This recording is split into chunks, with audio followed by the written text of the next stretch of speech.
makam palsu atau makam yang dipalsukan gitu loh. Karena ada begini, di Madura itu ada makam Pangeran Jimat, Pangeran Jimat Khalifah Husain, atau biasa disebut dengan Syarif Husain. Nah, Syarif Husain ini adalah terah dari Mbah Sunan Ampel. Ini kemarin terakhir menjadi Assegaf, gitu loh. Ini kan nama I.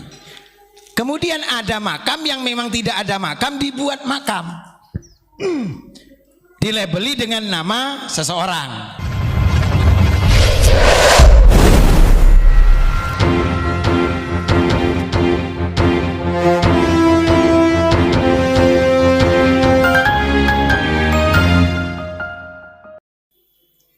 Otomatis tidak lepas juga kepada para pemegang policy, para pemegang kebijakan. Kita dorong, saya sendiri secara pribadi mendorong bahwa wacana-wacana edukasi seperti ini itu tidak berhenti di media sosial. Harusnya ada sikap, ada kebijakan, ada pertemuan-pertemuan berkelanjutan untuk kemudian dipertemukan dengan cakrawala ilmu, cakrawala sains, pembuktian-pembuktian ilmiah, tidak sekedar menjadi debat kusir. Karena kalau sampai debat kusir, paling banter puncaknya nanti amuk massa. Kan ya ndak asik kalau melihat Gus Ali tawuran itu, ndak asik. Ndak asik, bagi saya tidak menarik. Gus Ali ini kelasnya bukan tawuran ini. Wis gak zaman tawuran. Kelasnya jane munggah. Terakhir dari saya, siapapun yang sedang pegang kebijakan, tolong semua ini dipahami, dicermati, jangan sampai kemudian ini dibengkokkan juga, apalagi ditunggangi dalam rangka nuansa-nuansa politik, karena ini adalah tahun-tahun politik. Kita tidak sedang memilih 01, 02, 0 berapa, 03, tidak, bukan itu, tidak sama sekali. Ayo bersama-sama dari suku apapun, kita kalau sebagai bangsa Indonesia tegak bersama mengawal kemandirian, harkat, martabat bangsa kita sebagai orang Indonesia. Assalamualaikum warahmatullahi wabarakatuh. Waalaikumsalam. Mohon maaf Kiai, saya tertarik tadi dengan pembahasannya Pak Kiai tentang ini kan tadi berkaitan dengan polemik nasab ya. Akan dijawab tadi oleh Pak Kiai. Mic-nya dipegang dulu Kiai. Jadi tadi apa yang disampaikan oleh Pak Kiai Nartib ini sangat akademis sebetulnya, sangat akademis dan ilmiah, bahwasanya harus direspon. Ya, kata-kata direspon ini harus direspon oleh siapa saja ini maksudnya. Pemegang kebijakan kan gitu. Pemegang kebijakan itu kan ada yang vertikal dan ada juga yang horizontal. Mungkin Pak Kiai bisa menjelaskan supaya tidak menjadi debat kusir dan menjadi khasanah ilmiah. Terima kasih Kiai. Yang jelas yang sedang dipermasalahkan itu kan banyak. Misal kasus kuburan dengan tuduhan dipalsukan. Makanya di wilayah siapa yang ngurusi kuburan ini yang harus juga bagaimana bersikap. Kalau memang ini hazanahnya masuk kepada lingkaran sejarah, maka pemelihara cagar budaya dalam hal ini kebudayaan, Kementerian Kebudayaan juga harus bersikap. Harus bersikap. Kalau memang ini ranahnya sudah masuk ke ranah tauhid syariah, maka itu wilayahnya wilayah keulamaan, maka MUI harus bersikap. Semestinya begitu. Semestinya, jadi jangan diliarkan. Tidak boleh sesuatu kita sebagai, misal saya sebagai orang tua melihat anak-anak saya dengan anak tetangga saya bertengkar, saya biarkan mereka kemudian berdarah-darah untuk kita tonton siapa pemenangnya. Itu bukan sebuah kedewasaan dan bukan sebuah pendewasaan, itu sebuah penghancuran mental. Seharusnya siapapun pemegang kebijakannya, misal dalam rangka Kamtib, Polri harus bersikap. Dalam ini harus ada keputusan-keputusan, mempertemukan minimal, mengajak dialog minimal, mengadakan kajian-kajian ilmiah, kalau perlu di kampus-kampus, di pesantren-pesantren yang memang notabene pesantren-pesantren ini dikenal punya manuskrip tua. Di Uni ini sendiri misalnya, di Sidogiri atau dimanapun, di Tebu Ireng sebagai cikal bakal Nahdlatul Ulama, atau di mana saja, di Banten. Ini penting supaya kita tidak bahasanya wong Jombang ini ngelambrah ya. Ngelambrah ya, ya. Lambrah itu Ngawur kemana-mana. Supaya tidak ngawur kemana-mana. Tidak kemudian yang kita bahas adalah urusan fisik. Jangan, karena fisik itu takdirnya Allah itu. Jangan. Biarlah Gus Ali dengan manisnya ini. Semenarik ini bagi saya memiliki Gus Ali ini saja saya merasa terrivalitasi ini. Dadi ono wong kok ganteng koyo ngene ya teh. Nah ukuran standar gantengnya Gus Ali ini kan ya berbeda-beda. Sama seperti beberapa uploadan yang ada di media massa beberapa saat lalu itu, ciri khasnya perempuan cantik itu ternyata di berbagai negara berbeda-beda. Orang Jepang melihat orang cantik itu gingsulnya. Artinya bahwa jangan sampai urusan pribadi itu, takaran-takaran fisik itu menjadi bahan untuk menyerang. Tidak boleh. Tapi kalau penemuan-penemuan makam ini, mohon maaf ya, makam palsu atau makam yang dipalsukan gitu loh. Karena ada begini, di Madura itu ada makam Pangeran Jimat Khalifah Husain, atau biasa disebut dengan Syarif Husain. Nah, Syarif Husain ini adalah terah dari Mbah Sunan Ampel.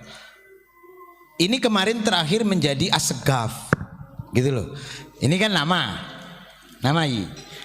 Kemudian ada makam yang memang tidak ada makam, dibuat makam, dilabeli dengan nama seseorang. Nah ini apa ini? Kalau menurut panjenengan, Kiai Nartib, ada maksud atau tujuan apa yang terselubung dari terjadinya pemalsuan? Kalau urusan rahasia sama rahasia itu saya tidak mau tahu. Itu wa indallahi saroir. Urusan yang rahasia itu yo tanya sama orangnya sana, dan itu biar wilayahnya Allah saja. Kalau memang tetap dilakukan seperti itu, maka adab yang mereka terima. Bagi saya begini, kalau ada makam palsu, maka seorang kepala desa, lurah, camat, bupati harus berani bergerak mengundang siapa yang membuat, mempresentasikan di depan masyarakat, bisa dipertanggungjawabkannya secara ilmiah dan segala macam. Itu pun harus diadu, tidak cuma satu orang, enggak cuma satu sisi, harus ada pembandingnya yang mengerti sejarah makam itu. Jadi supaya fair, artinya bahwa kalau kebenaran itu memang kebenaran, misal suatu saat Gus Dur menemukan makam seseorang di tempat tertentu dan itu diakui rame-rame bahwa ini makamnya Fulan bin Fulan dan orang ini adalah seorang kiai, seorang alim di zaman beliau, bahkan wakilah seorang wali dan lain sebagainya. Adapun setelah pasca beliau, ini kemudian bermunculan orang yang berani dengan sangat mudah untuk membuat makam-makam seperti itu. Ini kan harus ada klasifikasi keilmuannya, standarisasi mungkin. Kalau standarisasi itu negara nanti. Paling tidak seseorang mengakui bahwa makam ini adalah makamnya Fulan bin Fulan dengan marga A, marga B, marga C, maka harus dibuktikan mana ahli warisnya, tahun berapa wafat, sejarahnya dulu seperti apa, kenapa sampai disebut makam seperti itu. Kalau memang diperkenan, idealnya juga orang kalau mau membangun makam di situ ya izin dong dengan lingkungan. Tidak tiba-tiba makam itu sebegitu rupa, orang sekitarnya tidak mengerti, kemudian dilabeli dengan label klan-klan tertentu. Ini tidak benar, ini tidak baik. Misal itu betul-betul makam yang, tapi kan itu meninggalkan adab. Jadi orang tetua yang di situ tertinggal. Begini gampangannya begini, untuk bicara ada begini gampangannya. Suatu saat Gus Dur ini diminta nalkin di Tenanyar. Kemudian beliau tidak berkenan. Ditanya oleh kawan sampingnya, kenapa Gus jenengan yang sefase itu dengan kualitas seperti itu tidak berkenan mentalkin jenazah ini. Padahal jelas-jelas kalau kita pasrahkan orang lain yang level kekiaiannya di atas jenengan mboten enten. Jawaban Gus Dur simpel, yang punya beselit, yang punya surat tugas, yang resmi diakui masyarakat di sekitar adalah Pak Mudin. Gus Dur tidak meninggalkan Pak Mudin. Adabnya ini harus dijaga. Jangan meninggalkan orang-orang sekitar karena mereka pemegang wilayah. Ya. Kemudian kalau seperti fenomena yang terjadi ini, ada gugatan. Kalau menurut saya itu gugatan dari Trah Mataram. Sekarang ini saya makam dulu. Kalau ternyata makam itu tidak terbukti, bongkar, wajib hukumnya karena penyesatan. Wajib. Jadi ini kalau kita kemudian punya sikap lunak, akan berkembang berkelanjutan yang luar biasa. Ujung-ujung tidak ada makam, dipikirnya itu makam. Atau ujung-ujung makannya kambing, atau makamnya sapi, atau makamnya apa, atau tempat petilasan tertentu, dilabeli dengan label-label tertentu, itu mengkhawatirkan. Jangan juga. Tidak boleh ada begini. Yang kedua, yang ketiga selanjutnya adalah kita tetap dianjurkan oleh ulama-ulama Nahdlatul Ulama, pendiri NU, bahwa kita datang ke makam iki lapo toh?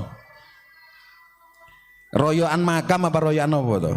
Kita itu kan kepingin berdoa kepada Allah, mendoakan si mayit, karena kita tahu orang ini orang baik. Kan begitu kan? Kan begitu kan?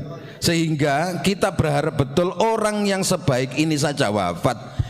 Saya ini belum bisa apa-apa, perilaku saya seperti ini dan pasti wafat. Apa saya teruskan kehancuran diri saya menuju kematian saya itu?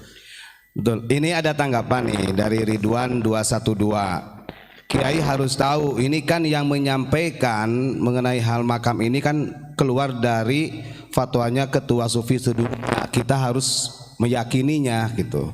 Dan alasan yang menyampaikannya bahwa seorang wali, begitu loh. Pribun Gus. Ketika kaidah-kaidah ini seperti ini ditabrak, kita tetap harus berpegang bahwa ngapunten. Konflik itu kalau sudah berkembang sekian rupa, maka harus legowo untuk menerangkan ini dari siapa, alurnya bagaimana, nasabnya bagaimana. Contoh begini, tidak bisa kan sosok seorang Gufron itu ujuk-ujuk mengaku ini mengaku itu tanpa kita tahu silsilah nasabnya, silsilah sanadnya. Tidak bisa dong, tidak bisa dong, tidak bisa dong. Beliau juga menerangkan, bukan berarti beliau kepingin diakui, tidak dalam rangka supaya objektivitas keilmuan, objektivitas husnudon kita terjaga. Kita beragama itu oleh Rasulullah diminta objektif. Fa'dilu, adil itu artinya objektif. Ya,